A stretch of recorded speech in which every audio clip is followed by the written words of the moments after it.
All right, Rabosai, good morning. Let us begin. So first let's begin by thanking our sponsors. To thank our Talmud Torah sponsors for Adar Aleph, to thank Paul and Kathy Pollack for dedicating all the Sherman Drushos this month in memory of Paul's grandparents, Zechariah Ben Zechariah and Dinah Bas Reb Dov. To thank Art and Sherry Miller for dedicating all the Sherman Drushos this month in loving memory of Art's brother, Richard Miller, Reuven Ben Betzalel V'Rachel. To thank our week of learning sponsors, Ayal Sara Steinberg, for the refuah sheleimah of Shulamis Bas Susha. Our day of learning sponsors, Adam and Leslie Rosen, in commemoration of the yahrzeit of Adam's grandfather, Todros Ben Shlomo Zalman Zichron Livracha. Our Daf Yomi sponsors for today, Gobbie and Shayna Cohn, in commemoration of the yahrzeit of Gobbie's grandfather, Alvin Cohn, Avrohom Ben HaKohane Zichron Livracha. And to thank Kahan Zager for dedicating the shir today in memory of her father, Sammy Kahan, Reb Shlomo HaKohen, whose love of learning defined him on his yahrzeit, the 26th of Adar. Incredible. Also to thank one additional sponsor today, to thank Tali Strum for dedicating the daf this morning in honor of the Siddur Party of their oldest grandchild, Adira. Mazel tov, mazel tov, mazel tov, she be makabeler. Siddur b'simcha, and in yahrzeit Hashem, all of our tefillos should be ola ad l'rakia. All right, to with that, I think that's our first Siddur Party dedication in the history of the daf. Mamish, so beautiful, so beautiful. All right, to with that, let us begin with a beautiful, beautiful daf. I had to say, Ashikah to Rav Kalman Akiva for the beautiful shir yesterday. We are beginning on Daf Yod Ches Amud Aleph. We are picking up 10 lines down.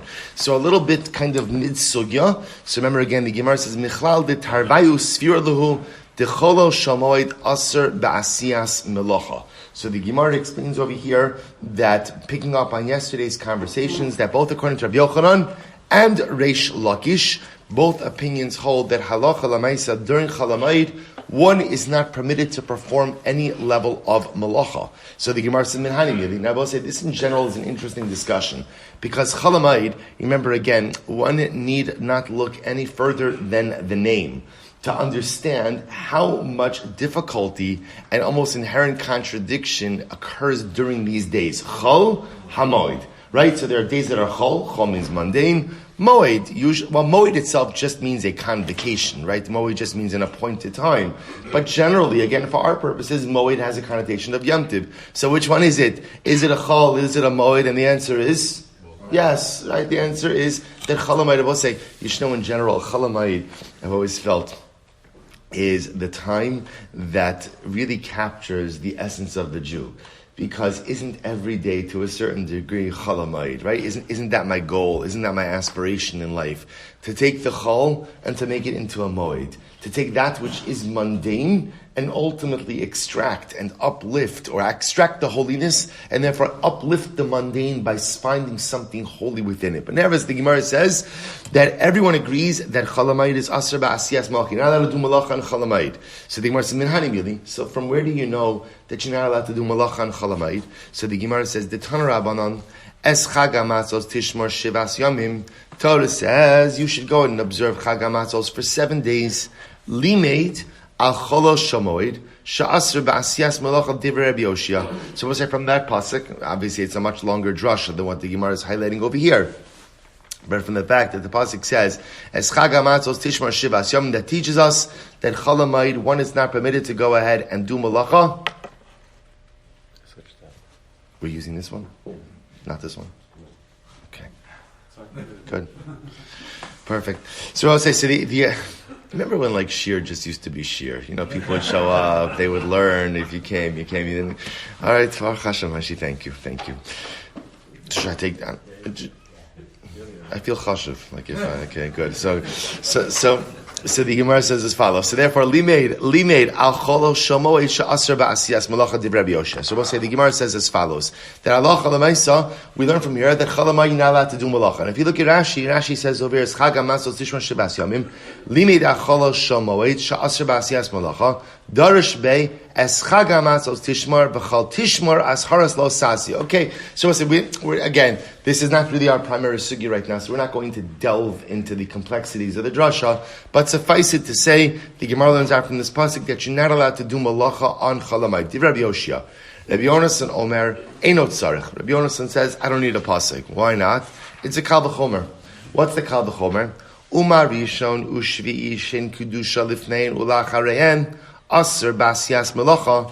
They both say the first day and the seventh day of Pesach, which have no Kedusha prior to them. In other words, they both say the first day, right, the first day of Yom, the first day of Pesach has no Kedusha before it. The seventh day of Pesach, we're going to see when the Gemara says doesn't have Kedusha before it, means the day before the seventh day of Pesach is not a complete Yom Tiv. And yet, Asr Basias Malacha, yet days 1 and day 7, one is not allowed to do Malacha. Cholol Shamoid Sheyesh Kedusha Lifnei Malacharein.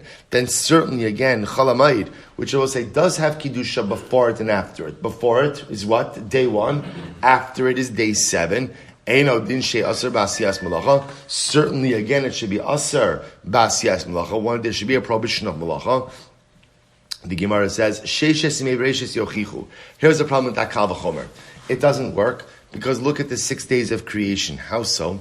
Sheyesh Kedusha Lifnehen Ula Acharein.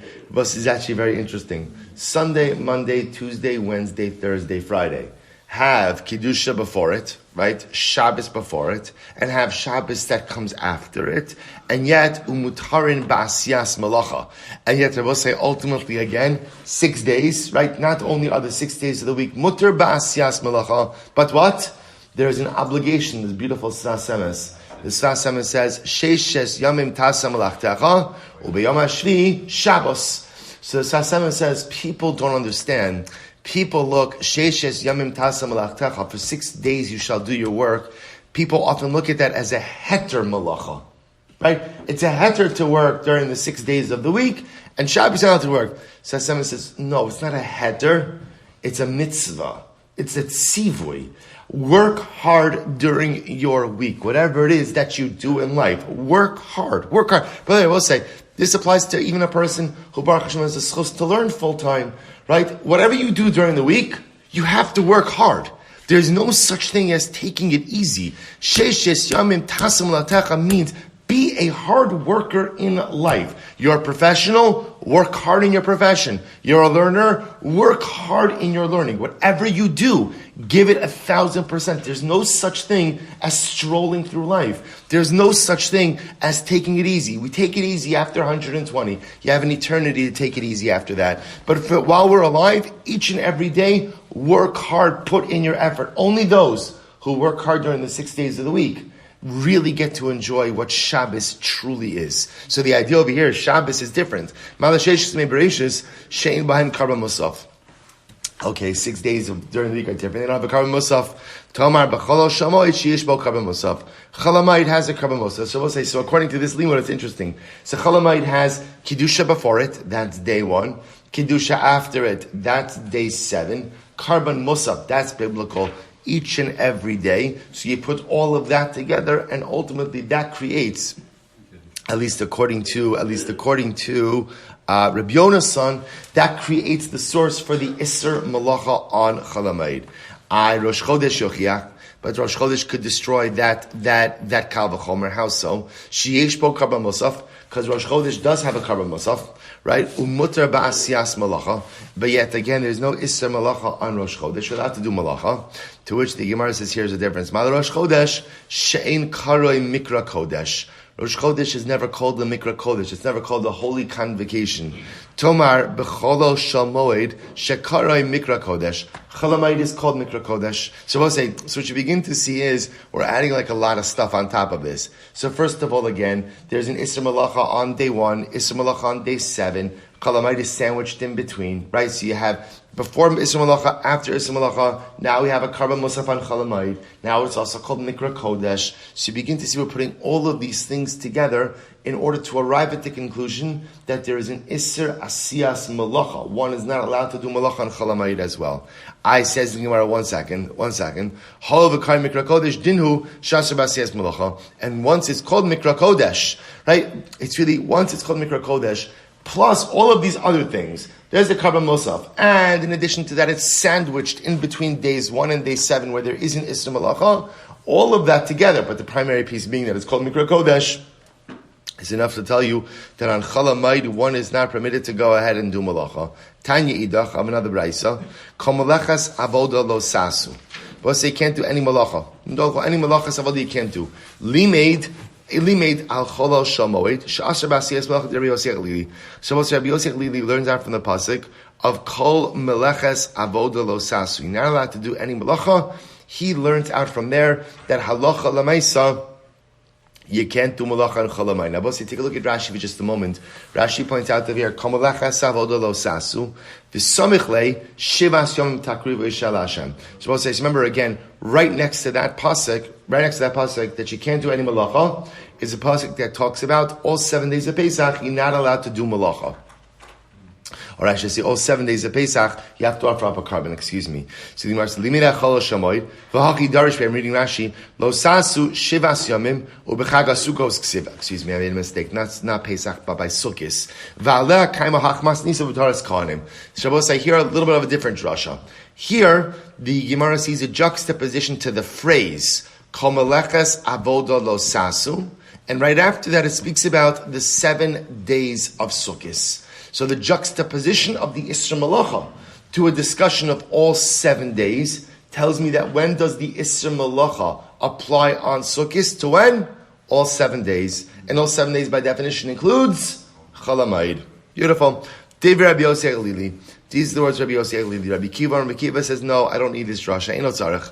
Harehu Omer Eile Moadei Hashem. The pasuk says, these are the Moadim of Hashem.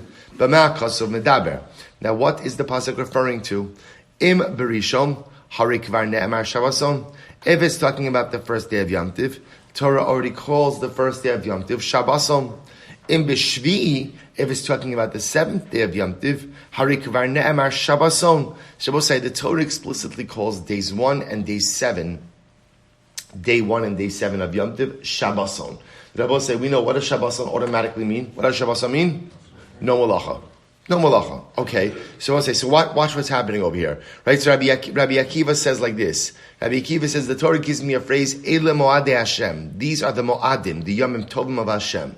So again, we're assuming that whatever is called a Moed carries it to the Isra Malacha. So what is it referring to?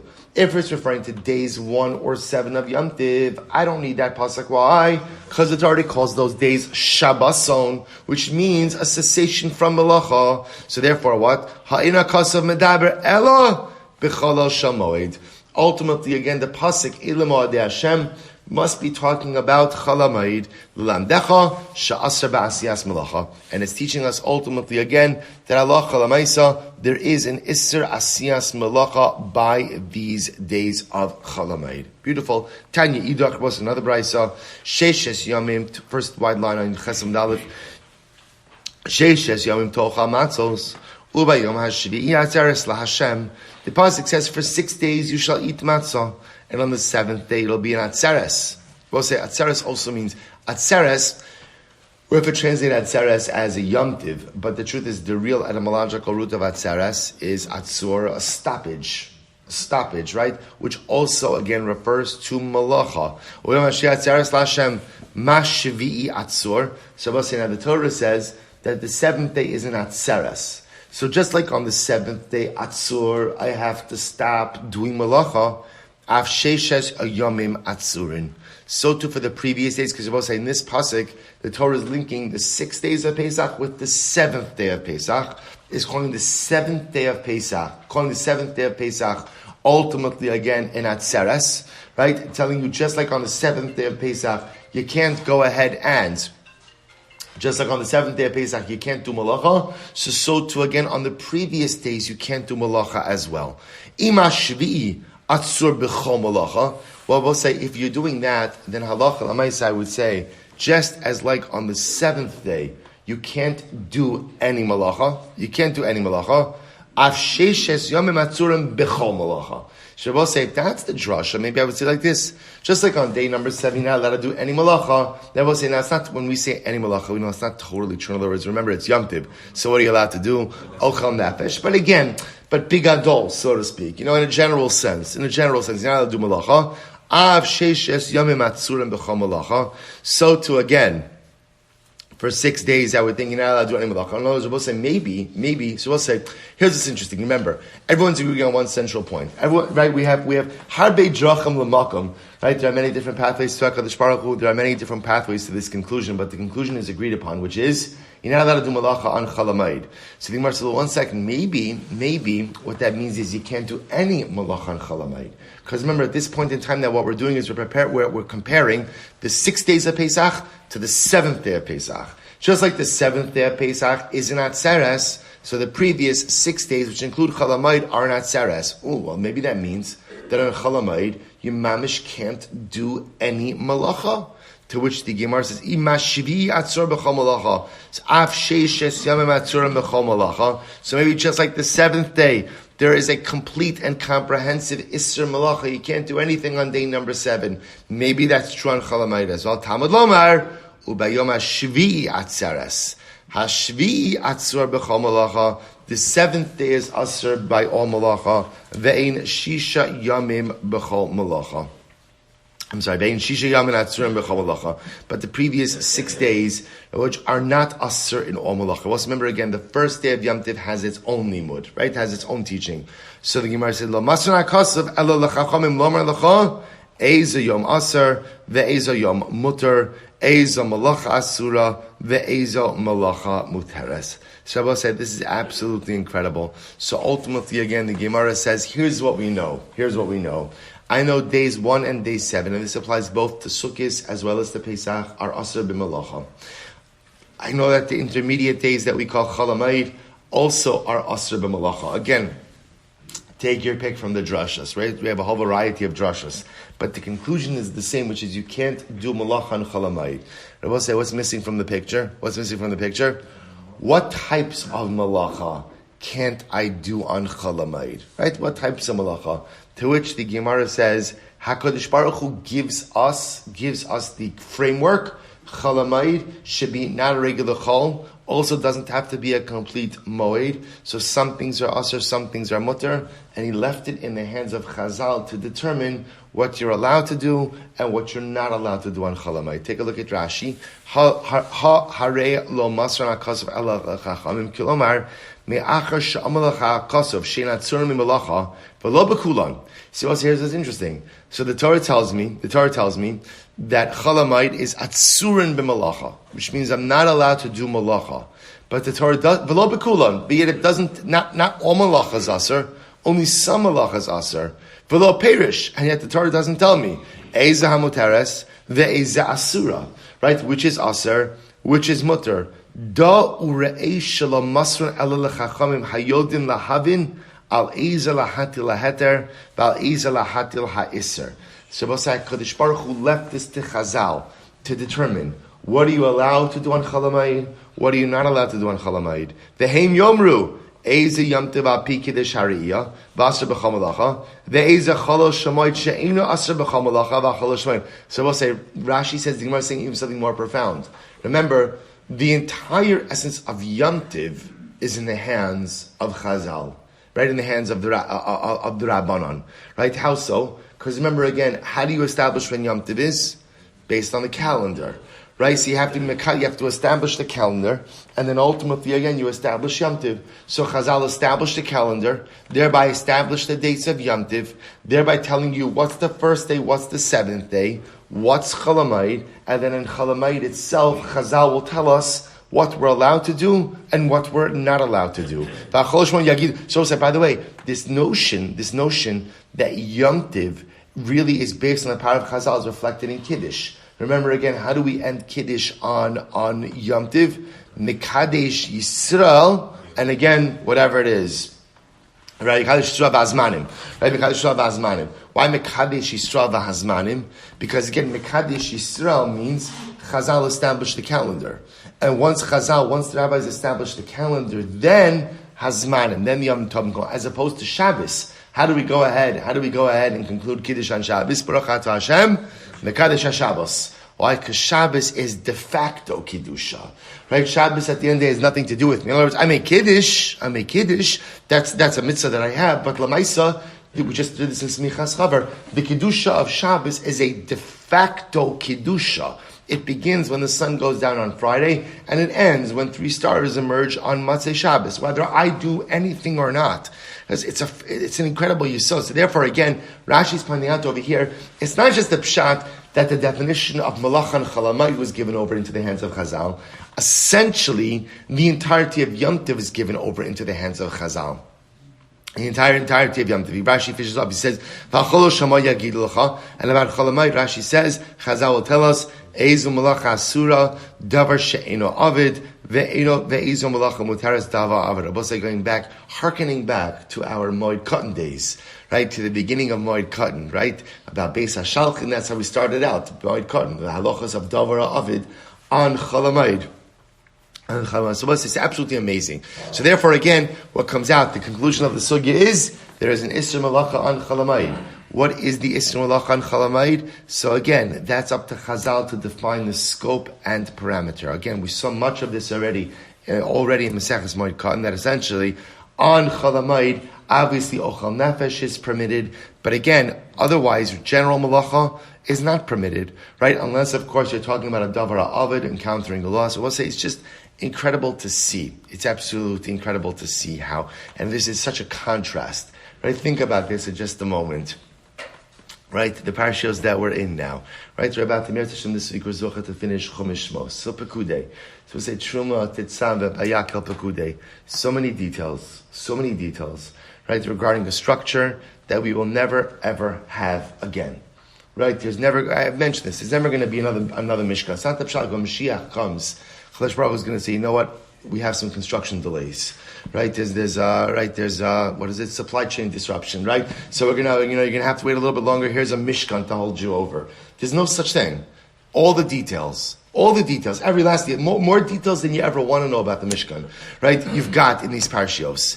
And yet, Chalamayid, I would say Yom Tiv, which is such a fixture to our lives. What's Asr, what's Mutter? I don't know. We know that there's an Isra Malacha. At the end of the day, but Chazal have to figure out what's Mutter, what's Asr. It's incredible to see what HaKadosh Baruch Hu chooses to go into great detail about, and what HaKadosh Baruch Hu chooses to go ahead and obscure the details. When you ask yourself, so why would the Ribbon Shalom give us a body of Torah that at the end of the day has ambiguity? Just tell us. You gave us 630 mitzvahs. Just give me the list. What could I do on Chalamayid? What can I do on Chalamayid? And Abba it goes back to what we just said before. Sheshes yamim tasa melachtecha. Hashem wants us to work on our ruchnias.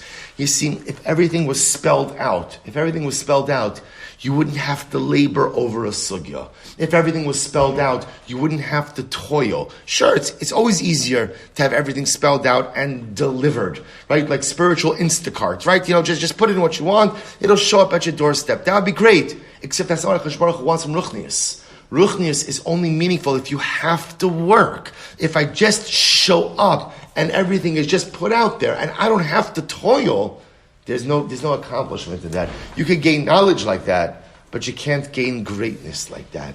HaKadosh Baruch Hu purposely causes certain things to be ambiguous and obscure because He wants us to work. He wants us to toil. Because when you work at something, when you toil on something, you become a partner in the process. Hashem does not want us to be spectators in our Torah.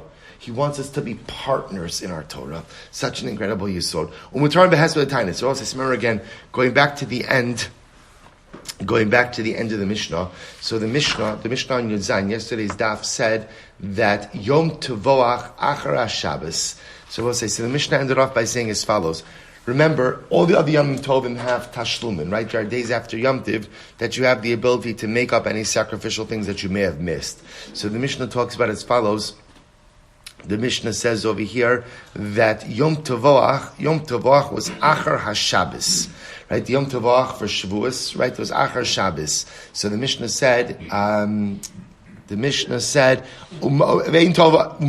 Shimchala Lichios B'Shabbos Sheyom Tevoach Achar HaShabbos. That Beis Hillel agreed that if Shavuos fell out on Shabbos, then what? The Yom Tevoach, what we call the slaughter day, which essentially is the makeup day, or choose not even the fully makeup day. Certain karbanos you can't offer up on Shabbos. You would offer up the karbanos of Shavuos on Sunday. However, When the Yom Tavoach fell out on Sunday, the Mishnah said, Ein Kohen Gadol mislabesh bekelov umutarin behaspidu betainis. Kohen Gadol would not wear his clothing, regular clothing, outside of the Beis Hamikdash, and ultimately, again, the day would be permitted in eulogies and fasting. Why? Shalakayim ha'omrim atzaras achar Shabbos. Let's remember again, we saw this in yesterday's daf. There's an interesting dispute between the Tzedukim and the Prushim when it comes to Shavuos. See, the Torah says, "Umimacharas haShabbos," right? Usfartem lochem mimacharas haShabbos sheva Shabbosos timimos. Torah says when counting between Pesach and Shavuos, you shall count 7 weeks. We who believe in Torah Shabbat Peh, understand that mimacharas haShabbos, the day after Shabbos. The Shabbos in question over here is referring to what? Referring to Pesach. The Tzedukim who did not believe in Torah Shabbat Peh understood that Mimacharas HaShabbos means Sunday. Right? Shabbos means Shabbos. And so according to the Tzedukim, Shavuos always had to fall out on a Sunday. See, interestingly enough, we have a fascinating situation. Let's say you have a case where Shavuos really does fall out on a Shabbos.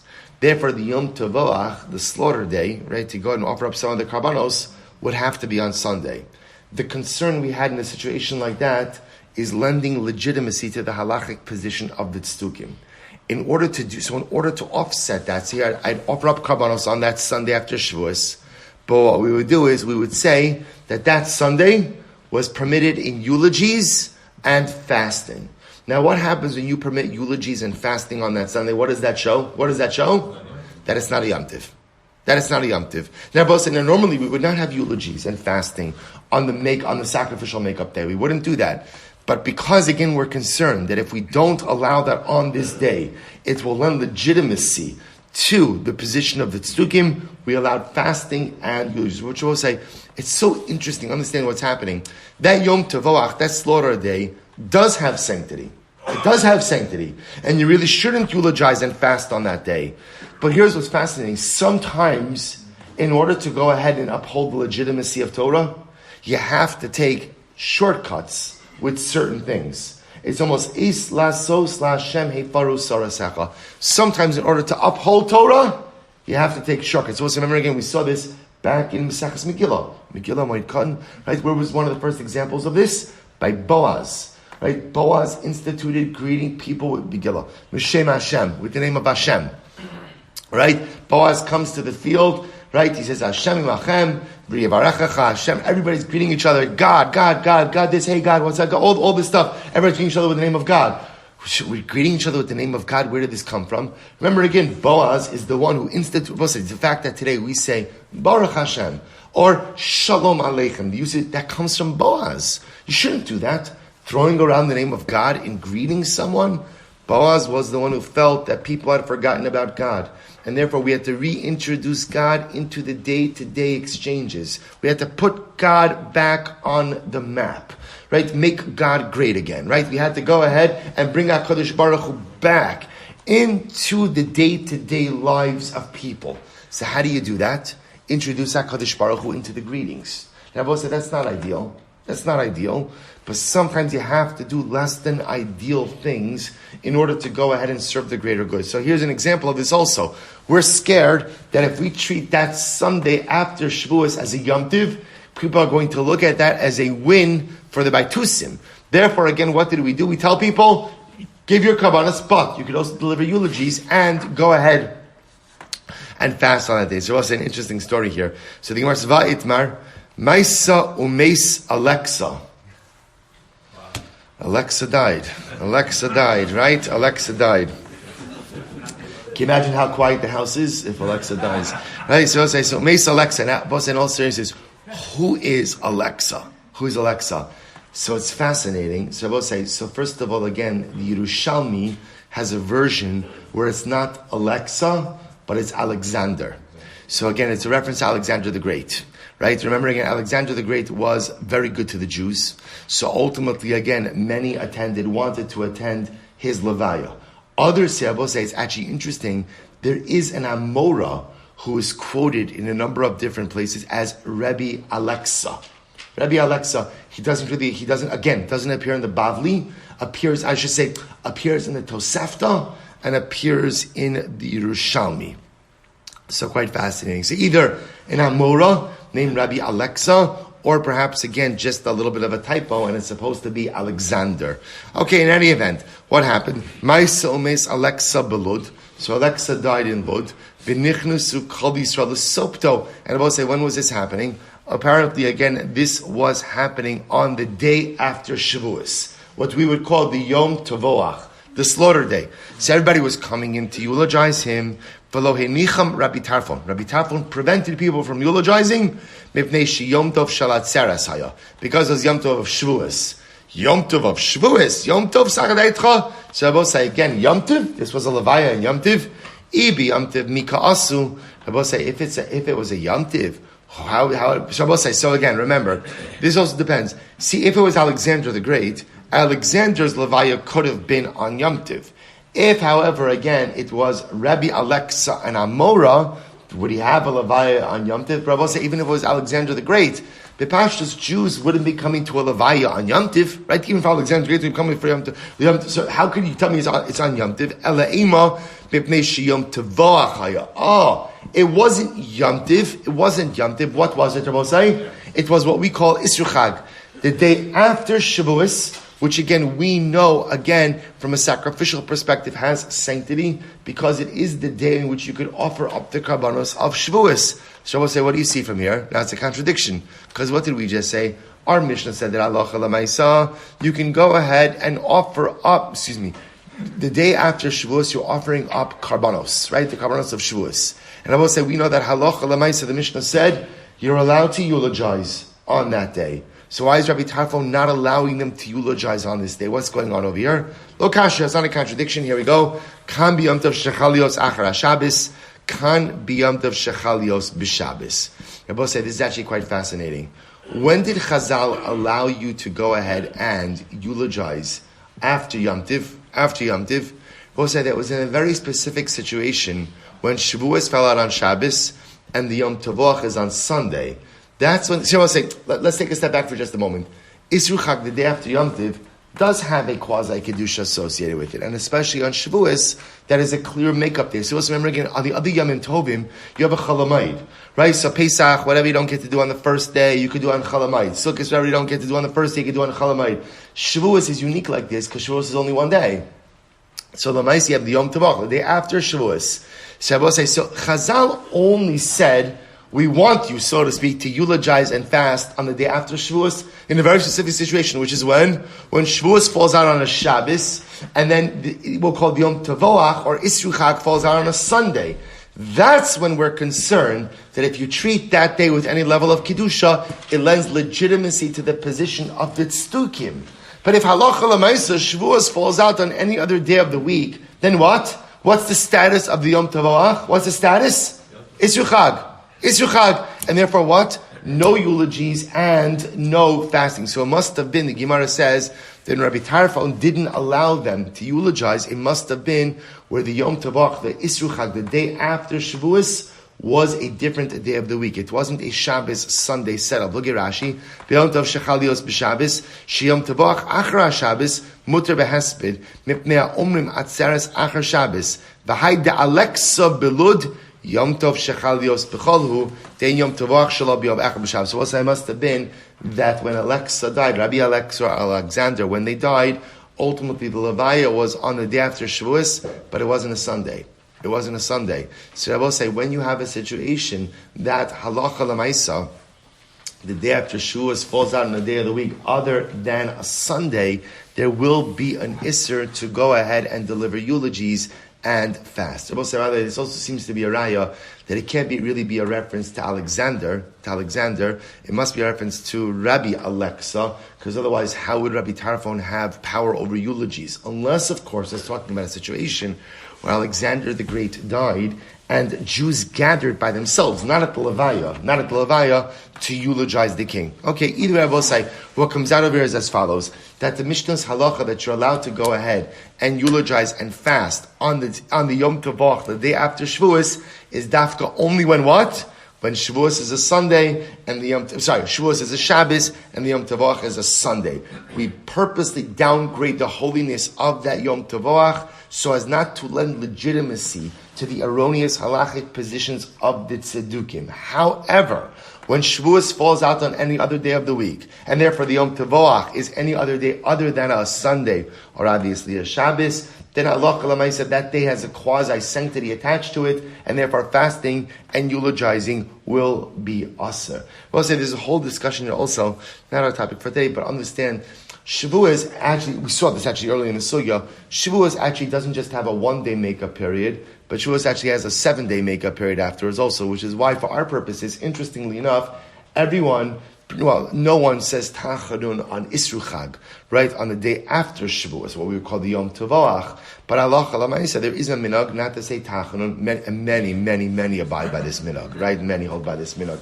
Many are machmir on the minhag to include the extra week, right? So not to say Tachanun for that entire week after Shavuos as well. Good. We'll say this brings to a conclusion our sugya. We'll say now we come to a really incredible new sugya, and some halachos of Tuman Tara. Now, don't get nervous.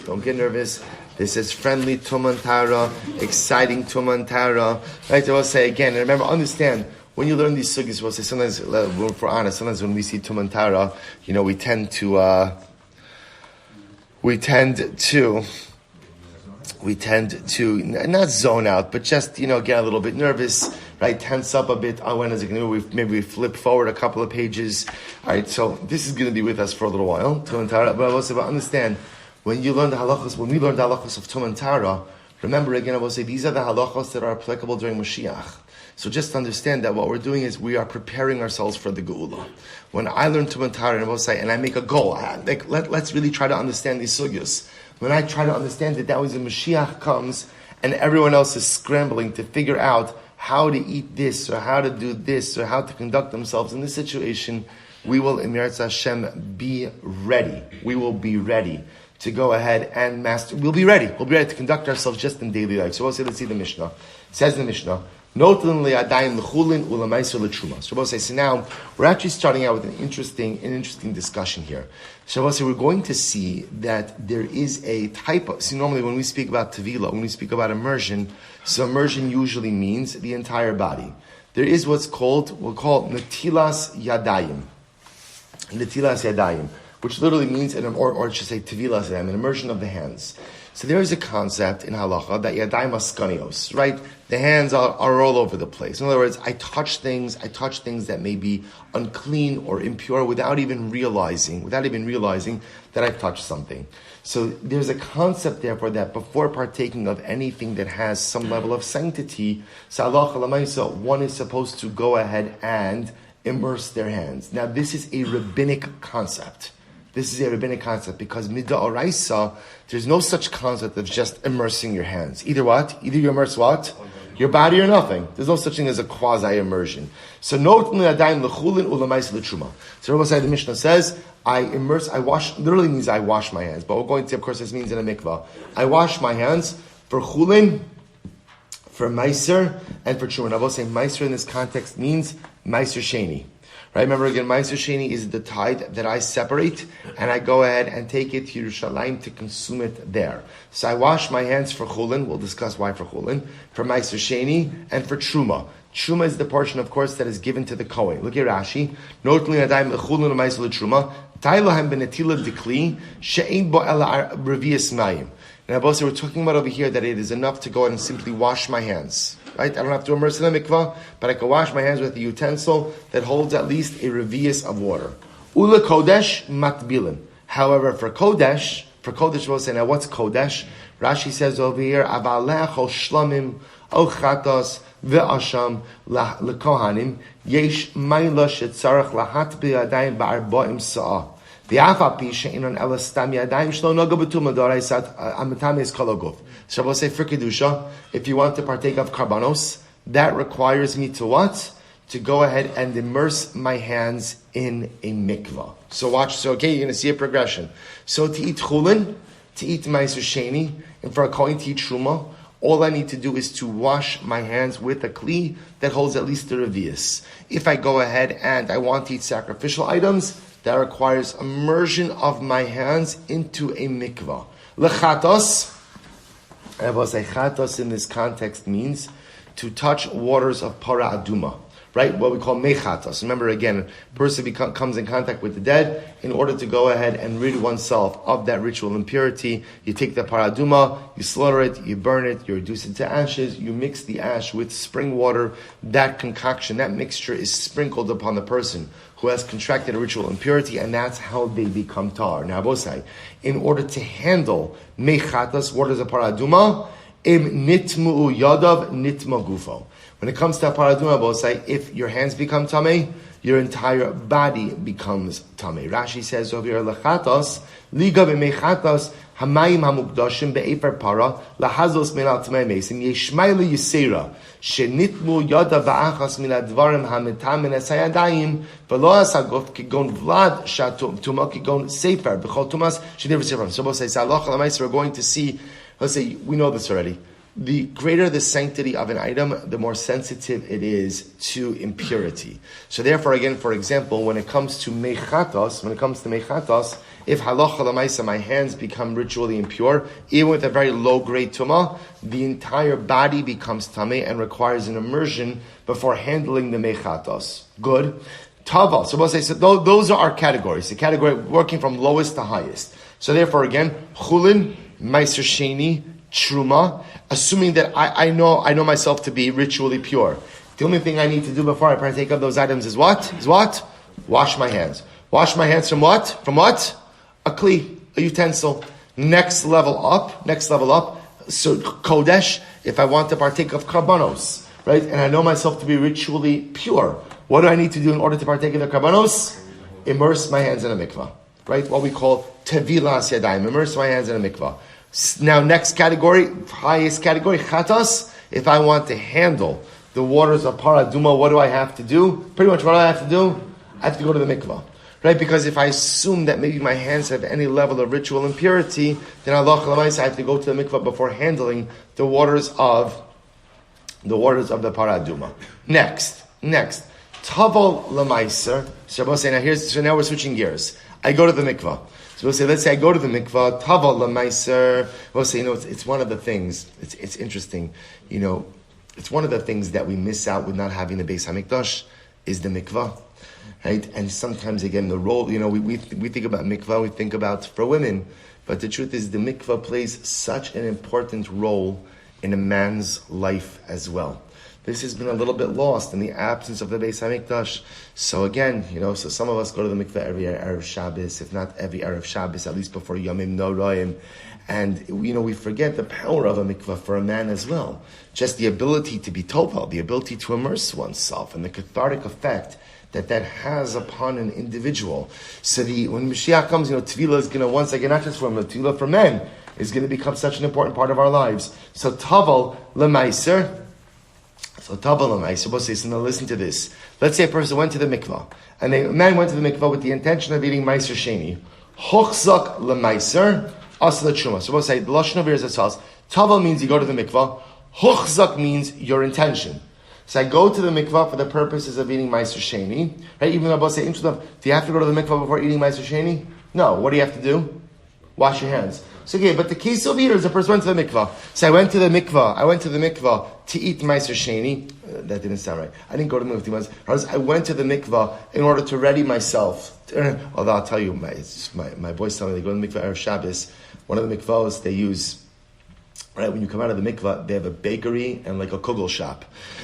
I'm like, I just hope people get dressed before they buy something, right? That's my only, right? That's the only, right? But again, this is the beauty of not having a health department, right? So again, and just interesting stories. In any event, so over here the Gemara says, Taval lemaiser, hochzak lemaiser. So I go to the mikvah in order to go ahead and eat meiser sheni. Hochzak lemaiser, and my intention ultimately again is to eat meiser sheni. Asur truma. I can't, based on that tvila, eat truma. So said, this is really something quite fascinating. I skipped.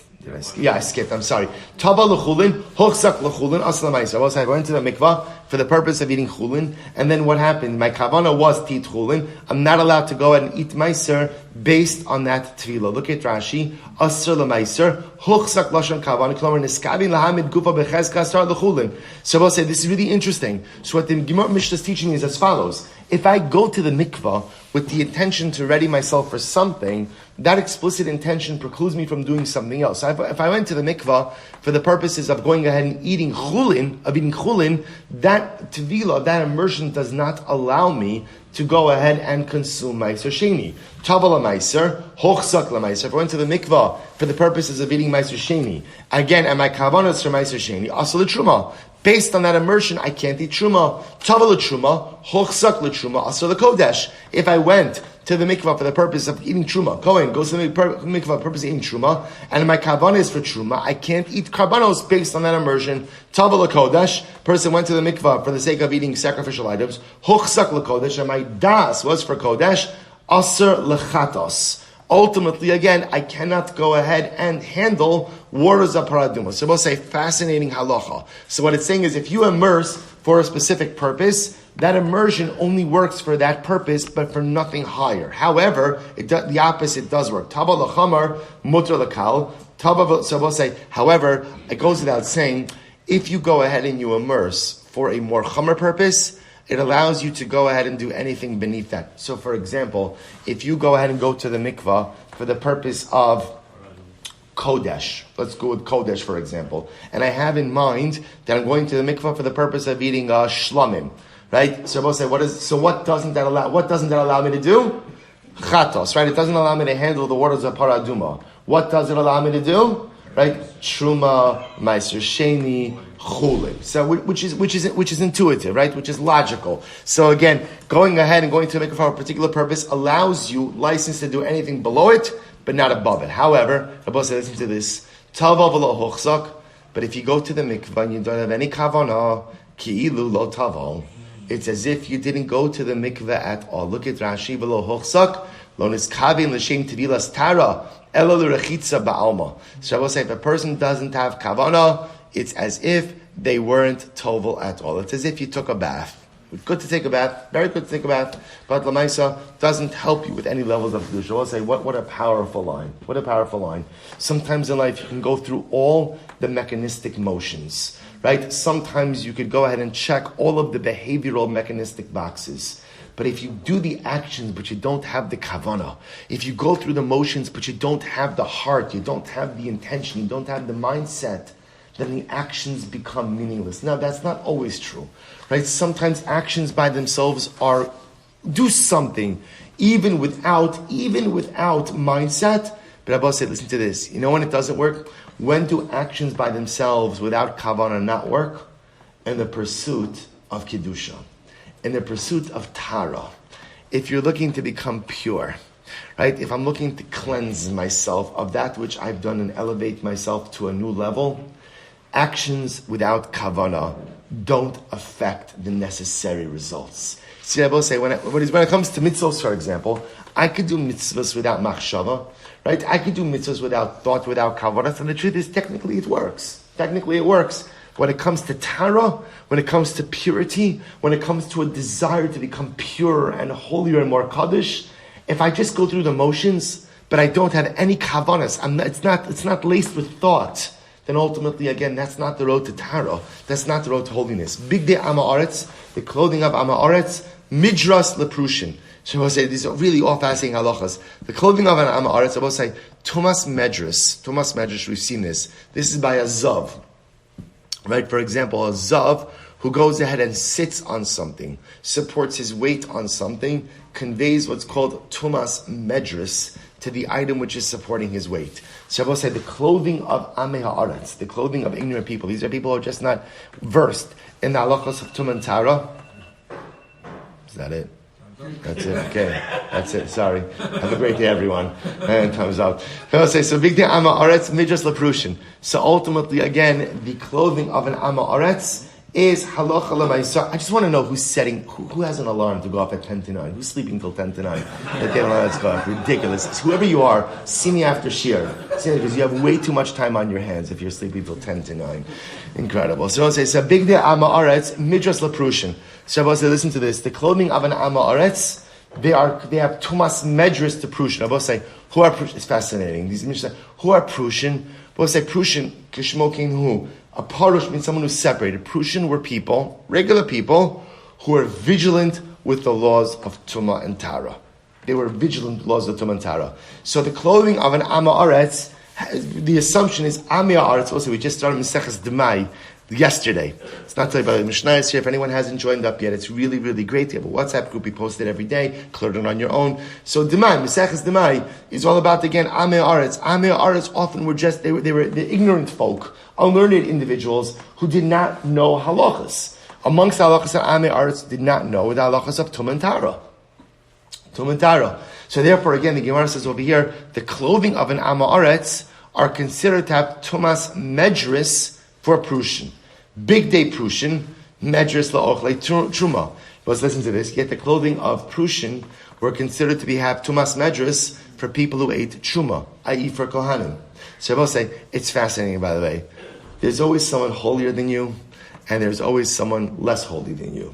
Right? It's the way it works. It's the way it works, right? So for the Prushim, the clothing of the Amma Aretz was Tameh. Right? For the Kohanim, the clothing of the Prushim was Tameh.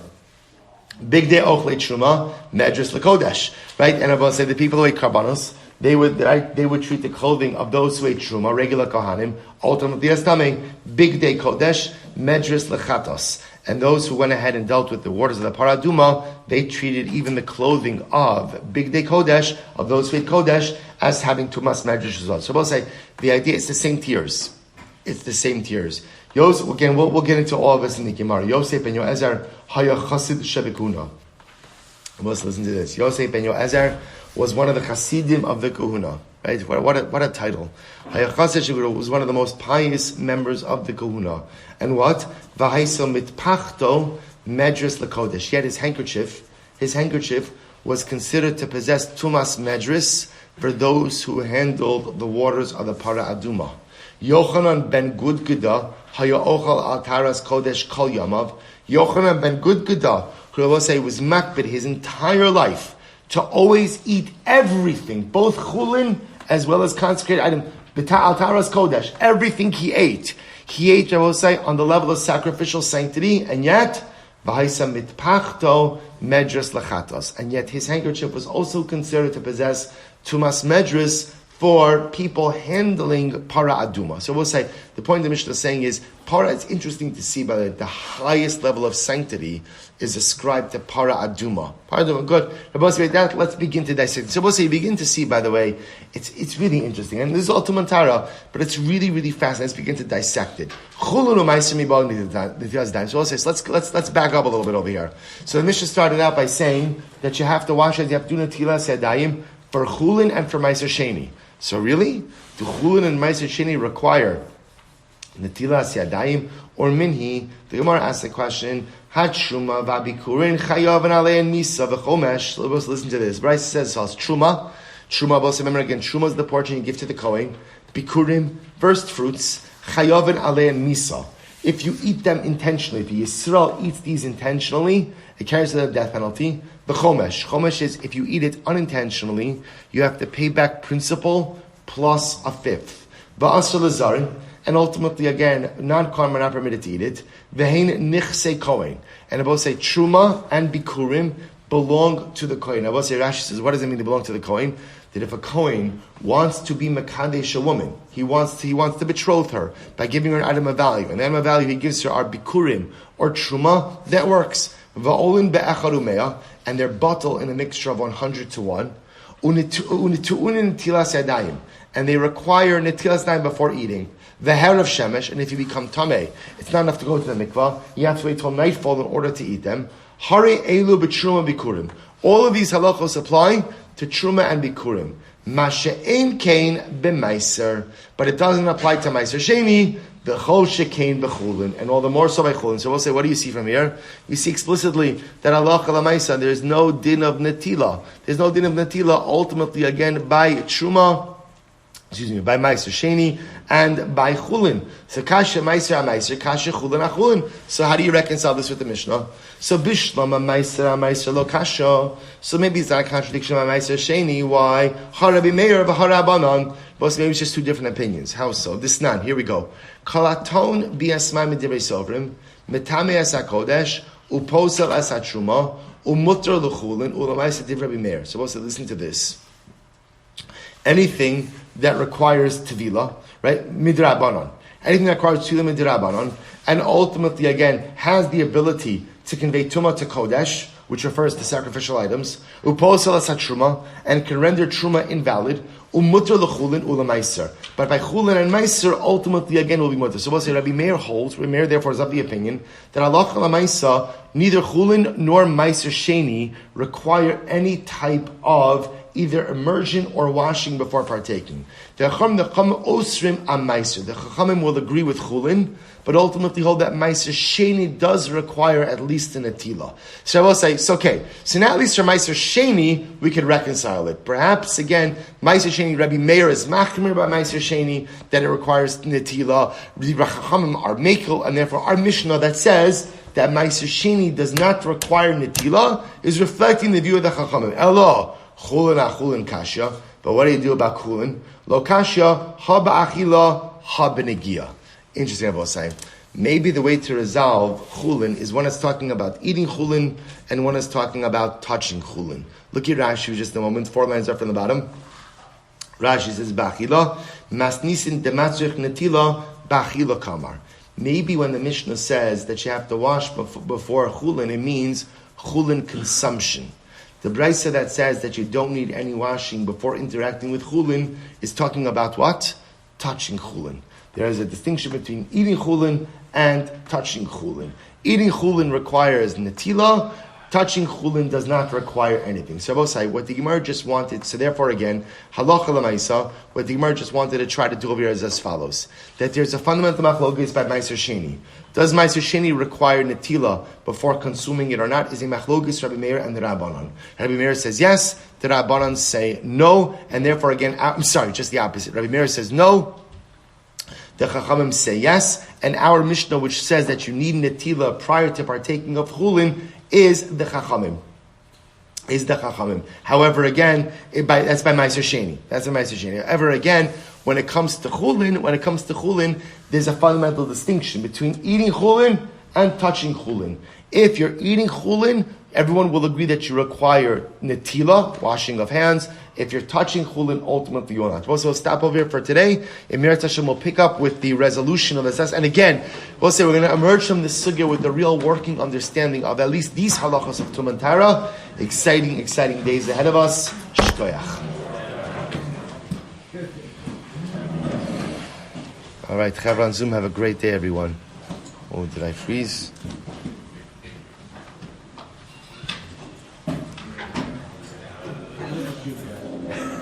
Sorry. I was looking ahead to next stuff.